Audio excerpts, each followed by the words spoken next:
მიუხედავად იმისა, რომ ბიძინა ივანიშვილი ბლუმბერგის მილიარდერთა 500-ეულში არ არის, მიუხედავად ამისა თქმა სიტყვისა, რომ ბიძინა მილიარდერი აღარ არის, დასაკვირველია შეცდომა ბიძინა გარწმუნებთ ჯერაც მილიარდერია. ბიძინა Forbes-ის სიაში 1298 თუ 1299-ია.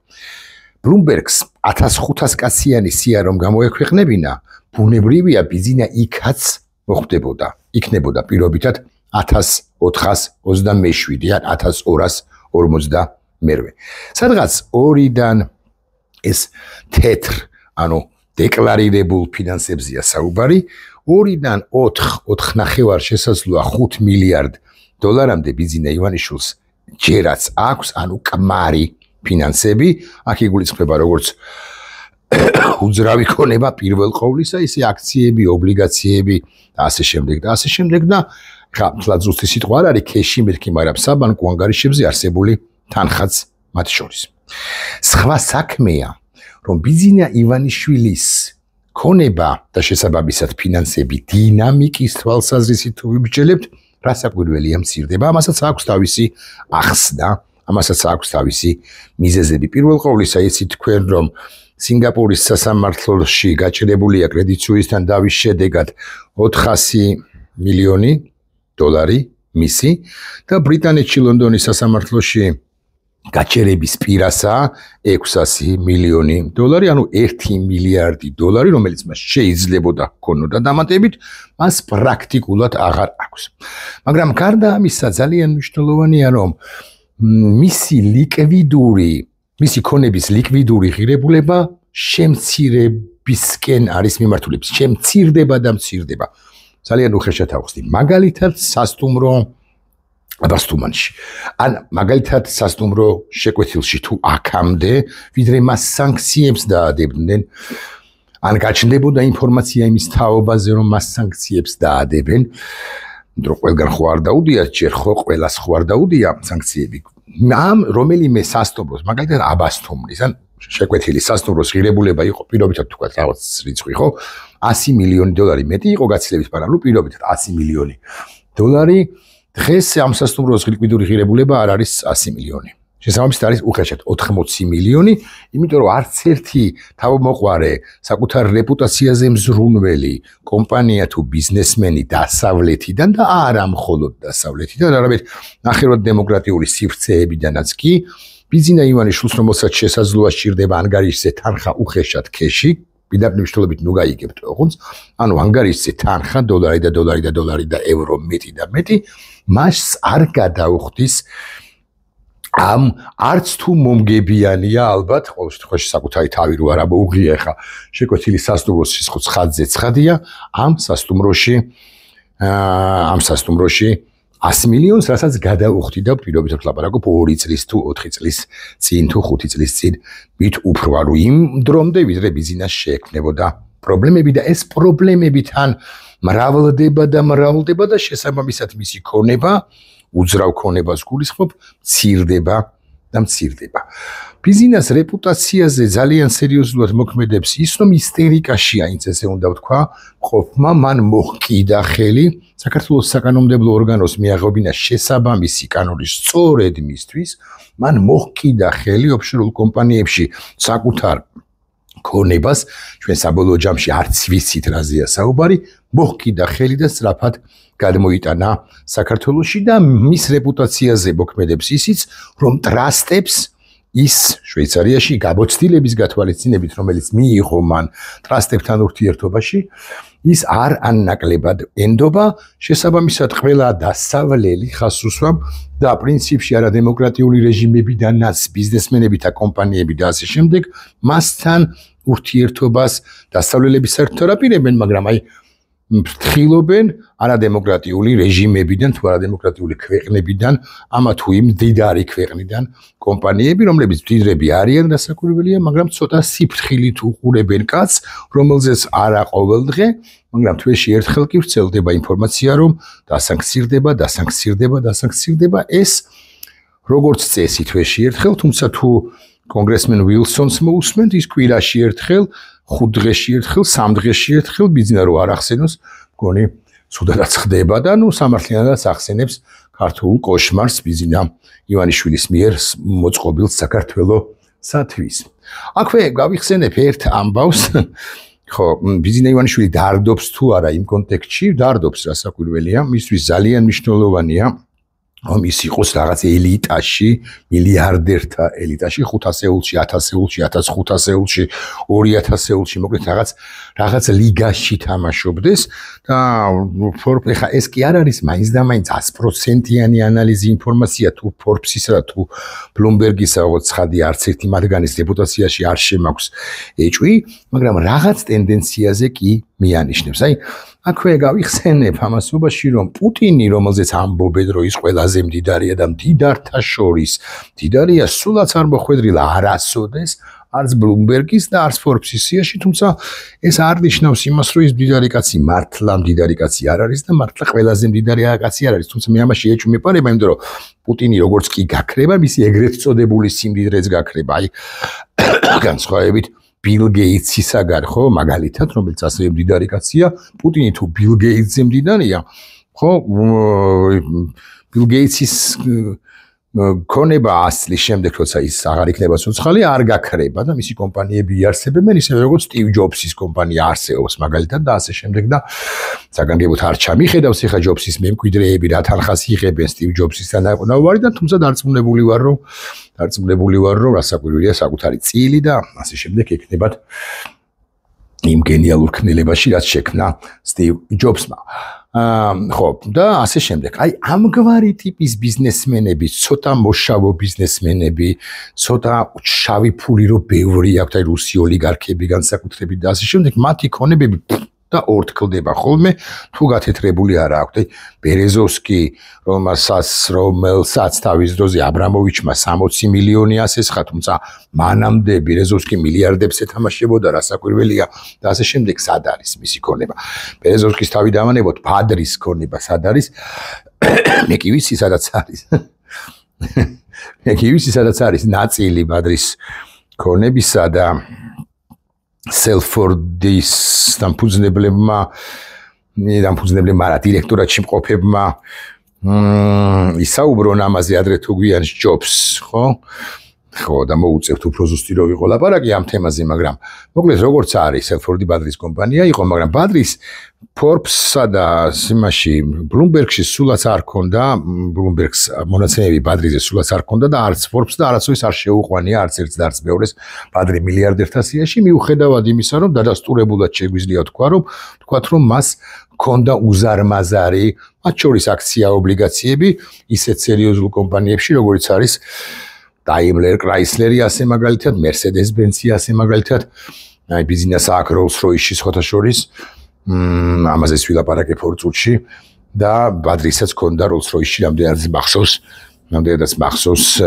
გარკვეული რაოდენობით აქციები და ობლიგაციები. ხა შეეხება ბიზნესს. 2024 წელს როგორც დეპუტატობის კანდიდატი ის ვალდებული იყო შეევსო საკუთარი დეკლარაცია, ფინანსურ დეკლარაციას გულისხმობ. მე ეს დეკლარაცია არ მინახავს, თუმცა ნანახი მაქვს და Excel-ში დამუშავებულის მაქვს მისი 2013 წლის და 2014 წლის ფინანსური დეკლარაციები. რატომ აქვს დამუშავებული, უბრალოდ მაინტერესებდა რეალურად რა რაოდენობის თანხა დაადეკლარირა ბიზნა ივანიშვილმა თუ 13 წელს და თუ 14 წელს როგორც პრემიერ მინისტრმა და გაგიკვირდებათ და როცა სუმ ტოტალურ დავაჯამე ყველა რიცხვი, ერთი რიცხვი, მეორეს მიუმატე, მეორე მესამეს და ასე შემდეგ და Excel-მა პროგრამამ მოცა დაჯამების შესაძლებლობა ბუნებრივია ძალიან მარტივია, ეს Excel-ით რთული პროგრამაა საკმაოდ, ვინც კარგად იცის და ბოლომდე არ იციან, რომ ესე ამბობენ, მე რა დონეზეც ვიცი. ხო, მივიდა რომ ბიზნეს აქვს დაახლოებით 800 ჰქონდა, დაახლოებით 800 მილიონი, 1 მილიარდი დოლარის იქ არის რაღაც ევროში ზოგი თანხა, ზოგი რუბლში იყო, სხვათა შორის უმრავლესობა ცხადია იყო დოლარში, მე რაღაც კურსით გადმოვიყვანე და ასე შემდეგ და იყო დაახლოებით 1 მილიარდი. ანუ იმ ხანად როცა ბიზნა პოზიციონირებდა ასე და Forbes-იც თუ Bloomberg-იც ამბობდა რომ აქვს 5-6 მილიარდი, 10 წლის 12 წლის წინანდელ ამბავს გიყვებით, ხო, მას დეკლარირებული არ ქონდა საქართველოში, დეკლარირებული არ ქონდა დაახლოებით 5-4-5-6 შესაძლოა მილიარდი დოლარის ღირებულებაც კი. თუმცა აქვე ვიტყვი, რომ ამ დეკლარაციაში, იმ დეკლარაციებში, არც 13 წლის და არც 14 წლის დეკლარაციებში ბიზნეს შეტანილი არ ქონდა ასე მაგალითად პიკასოს გენიალური ნახატი, რომელიც მან 103 თუ 105 მილიონ დოლარად იყიდა Forbes-ის აუქციონზე 2000-იანი წლების დასაწყისში, იმ ნახატს ჰქვია დორა მარი კატით. 105 მილიონი დოლარი გადაიხადა ბიზნესმა მაშინ, უბრალოდ თავად არც გამოჩნდა მისმა წარმომადგენელმა გადაიხადა და მე აღმოჩნდა რომ ბიზნეს ივანიშვილი, რომელიც იმ ხანად იცით თქვენ 2001-ზე თუ 2000-ზე თუ 2001 წელზეა ლაპარაკი, იმ ხანად საკუთარ სახეს მალავდა, არსად არ ჩანდა პრაქტიკულად. მე აღმოჩნდა რომ ბიზნეს ივანიშვილმა შეისყიდა პიკასოს გენიალური ნახატი. ახლა ამ ნახატის ლიკვიდური ღირებულება ბუნებრივია ბევრად ან გარკვეულწილად მეტია, თუმცა ლურმა რომ მოინდომოს მისი შესყიდვა და მზად იყოს რომ გადაიხადოს პირობითად თვითონ ახლა 150 მილიონი დოლარი ბიზნეს როცა გაიგებს რომ ბიზნესა მისი მფლობელი და ბუნებრივია იცის, ხო 150 მილიონ დოლარს კი არ გადაიხდის, ასე თქვა ღირებულება ახლა უკვე ამ გენიალური ნახატისა, არამედ იმ 105 მილიონსაც კი არ მისცემს მაღალი ალბათობით ლუვრიც კი, რომელიც დაინტერესებულია რომ მეტი პიკასო ჰქონდეს მას მფლობელობაში, იმ 105 მილიონსაც არ მისცემს ბიზნეს ივანიშვილს, იმიტომ რომ რეპუტაცია შელახული კაცია და რეპუტაცია შელახული კაცი ცდილობს გარკვეულ შემთხვევებში რომ მოიცილოს საკუთარი უძრავი ქონება,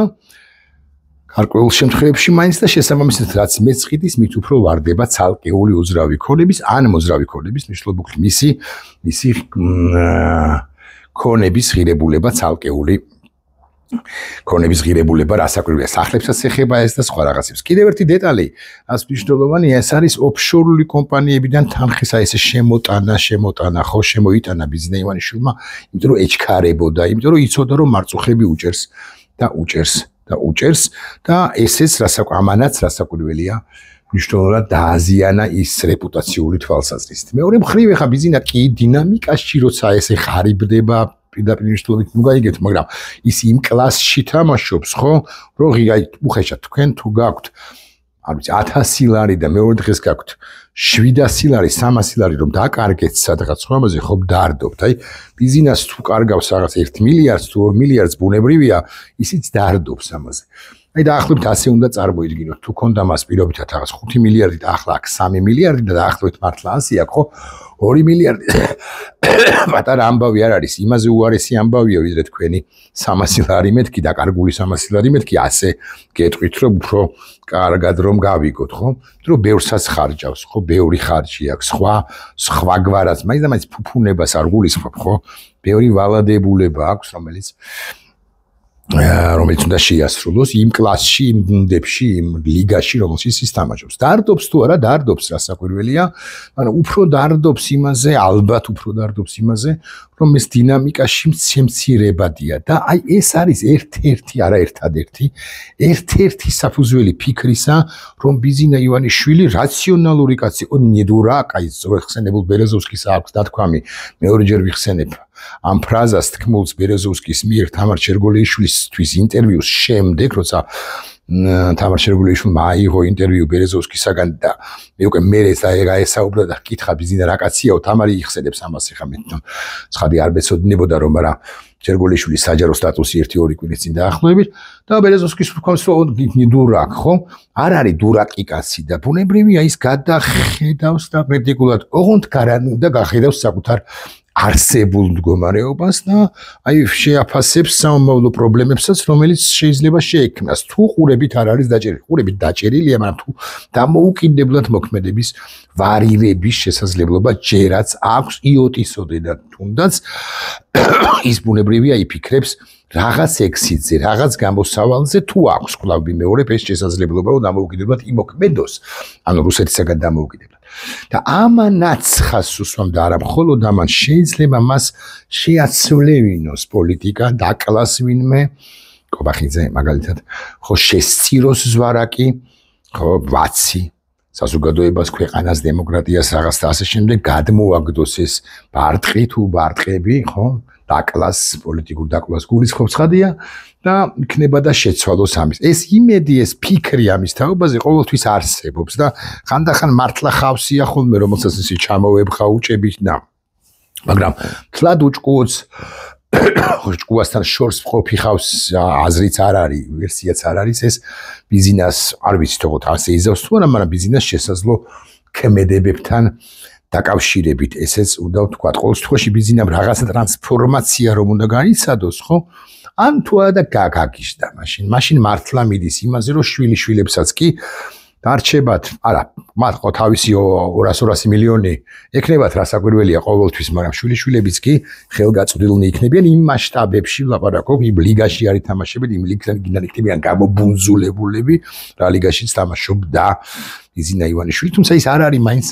ესეც უნდა ვთქვა, არ თამაშობდა ბილ გეიტსების ხსენებულის ან ელონ მასკების ლიგაში, ისინი კიდე უფრო სხვა galaktikო ლიგაში თამაშობენ, ეს თამაშობს აი რაღაც 1-დან 10 მილიარდამდე მილიარდელების, მილიარდერების გუნდსა თუ ლიგასა თუ ჯგუფში და ასე შემდეგ და ნუ რეპუტაციული ზარალი არის. შეცვლის თუ არა ბიზნა ივანიშვილი პოლიტიკას, ამაზეც ორი სიტყვა თქვით და კიდევ ერთი რისი თქმაც მინდა თეორიულად დაუშვათ, რომ ამ თუ სხვა მიზეზების გამო, ეხა ეს სანქციები მოიმატებს ბარები ვიტყვი, ცალკეული ევროპული სახელმწიფოები, რადგანაც ვერ სძლიეს მათ ორბან ფიცოს ვეტოებს და იმ სიგიჟეებს, რასაც ეს ტროას ორი ცხენი აწყობს ევროპაში, რომლებიც რუსეთზე არიან ჩამობღაუჭებულნი, ხო, ეს ევროპული სახელმწიფოები ინდივიდუალურ სანქციებს იფიქრებენ, როგორც რუსეთის, ისე რუსული რეჟიმების წინააღმდეგ, მათ შორის ივანიშვილის წინააღმდეგ და ბევრი იქნება. მარტო ივანიშვილზეც არ არის, ბევრი ჩაეყრება რაღაც კალათში, ისეთი გვარებს გავიგებთ, რომ თმები ხალხზე დაგვიდგება მესანამაკეს თმები, თუმცა მაინც რაც მაქვს, ისიც კი ხალხზე დამიდგება, ხო? ხო და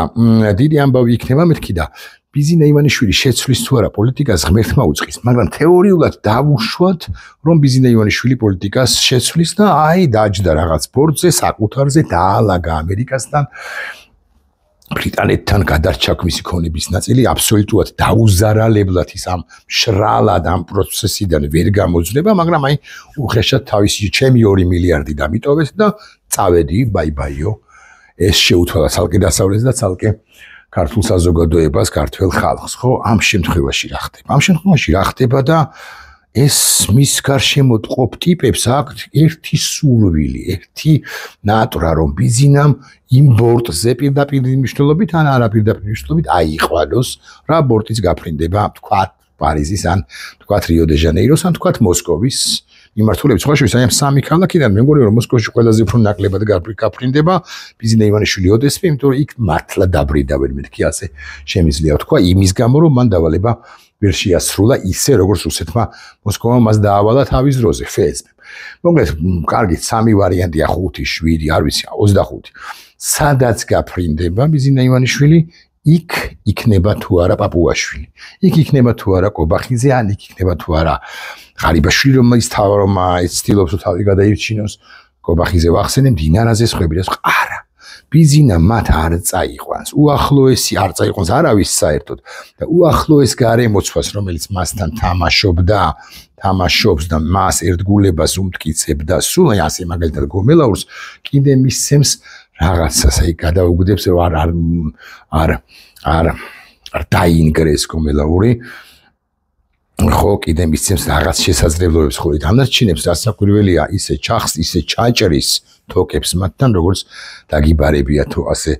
რომ ამბობენ. მაშასე ბიზნა კლავაც მილიარდერია. ხო, ეს რომ ვიცოდეთ, ბიზნა დარდობს იმაზე, რომ დინამიკის თვალსაზრისით მას ცოტაზე მეტად დაერხა. ბიზნა არ გაკოტრებულა, მას უფრო სერიოზული პრობლემები ელის. და ამ უფრო სერიოზულმა პრობლემებმაც და ამ დინამიკამ შეიძლება შეაცვლევინოს პოლიტიკა და მითოს რაღაცა ექსიტი უნდა არსებობდეს, რაღაცა გამოსავალი თავადაც უნდა ნახოს, არ არის იოლ დღეში ის ჩვენი ეს 160 დღიანი პროტესტი, რომელიც კიდე 160 დღე გაგრძელდება და კიდე 280 დღე გაგრძელდება თუ დაგჭირდა, ხო? ეს ჩვენ კი ესენი კი არ იმჩნევენ და ამბობენ რომ არაფერი არ ხდება, მაგრამ რეალურად ანგრევს ამათ შიგნით რაც ხდება კახიშვილმა, რაც გვაღარიბაშვილი როგორ გაიქცა ის, რაგვარი იყო ის ქარსელაძე, რაგვარია ეს ყოფილი მინისტრი ინფრასტრუქტურის, შემახსენეთ კომენტარებში. ის ვიღაც ტიპი გაიქცა რაღაც რიჟვაძემ, რაღაც ილუაშვილი ამბებია, ხო? დიდი კობახიძის ხელში ძალაუფლება რა. ეს ყველაფერი არის დასაწყისი და ესენი ინგრევებს ზარები უკვე ეთყობათ და ბიზინა დარდობს ამ ყველაფერზე გასაკვირველია და რაღაცა უნდა მოხდეს კვანძის სერიოზული გახსნა. მე მაქვს ჩემი ვერსიები, ახლა აღარ კი ამბობთ ჩემი ვერსიების თაობაზე, იქ დავითაშვილი რაღაცებზე მისაუბრია თქვენ გახსოვთ, მაგრამ ნუ ნახოთ იმ დრო ასე აი ესე მოჭერა მალ 5000 ლარი შენ და 67000 ლარი შენ ჯარიმა და ამ კანონს მივიღებ და ეხა დაგახჭობ და არის უნთქო და ჰაერის გადასახადი და იქ რაღაც ნაცი ხარ და აი ამ სიგიჟეში ესენიც კი ვერ გაძლებეთ და ხალხს მადლობა იმისთვის რომ 160 დღეა დგას, კიდე 160 დღე იდგება თუ საჭირო იქნება. პრეზიდენტის ინიციატივით შექმნილი ეს საკოორდინაციო საბჭო და ასე შემდეგ იმედია ცოტა გამოფხიზდება პოლიტიკოსთა გარკვეული ნაწილი კი რა უმრავლესობა რასაკვირველია და მართლა რაღაც დღის წესი შექმნიან მათ შორის 26 მაისისთვის პირველ ყოვლისა ალბათ 26 მაისი ხომ უნდა წავართვათ ხო ისე როგორც ჩობა წავართვით და აქტუობა წავართვით ხო უნდა წავართვათ ოღონდ უფრო პომპეზური უფრო ხალასი უფრო ლაღი უფრო მომავალზე ორიენტირებული გამარჯვებაზე ორიენტირებული უნდა იყოს და ასე შემდეგ და ესენი არ ვიცი ხა მაინც და მაინც ვერ დაგპირდებით რომ წელს მეთქი მაგრამ ესენი ჩემი აზრით ძალიან მალე დასრულდებიან არჩენები თავადაც რომ დანიშნონ იმ შემთხვევაშიც და თუ არ დანიშნავენ სხვა გზით დასრულდებიან ასე ვიტყვი ხო მე კი წინააღმდეგი ვარ რომ ამათმა დანიშნონ არჩენები მაგრამ თუ სხვა გამოსავალი არ იქნება ეგეც კარგი იქნება ნახვამდის